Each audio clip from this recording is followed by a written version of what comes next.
We cannot leave a quarter of Hamas's terrorist battalions intact.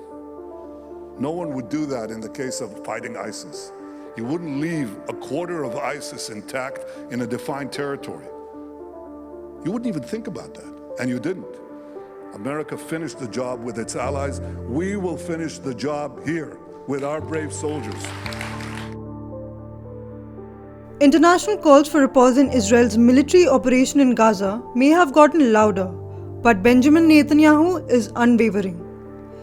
The comments made by Brazilian President Lula da Silva likening Israel's military operation in Gaza to the Holocaust has angered the Israeli Prime Minister.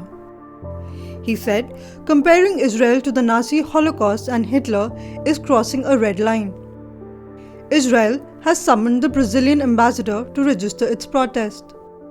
Last week at a discussion at the Munich Security Conference, the three panelists, External Affairs Minister Jaishankar, US Secretary of State Antony Blinken, and German Foreign Minister Annalena Baerbock agreed that Gaza needs help. Jaishankar summed up India's position. Number one, we must be clear that what happened on October 7th was terrorism. No caveats, no justification, no explanation. It was terrorism. Number two, as Israel responds, it is important that Israel should have been very mindful of civilian casualties, that it has an obligation to observe international humanitarian law. Number three, the return of hostages is today imperative.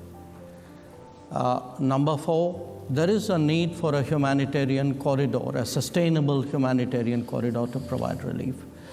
And eventually, there has to be a permanent fix, a long-term fix, otherwise we're going to see a recurrence. And I think today, certainly India has long believed in a two-state solution. We have maintained that position for many decades. And I think today many more countries in the world today feel not just that the two-state solution is necessary, but it is more urgent. Over 29,000 people have been killed in the Israeli offensive in Gaza. Israel has now set its sight on the remaining 6 of the 24 Hamas battalions in Rafah, which is home to 1.4 million refugees. Over 100 Israelis are still held captive by Hamas. And the Israeli Defense Minister Benny Gantz has warned if the hostages are not freed by Ramzan, that is, in the next few weeks, the offensive will be broadened.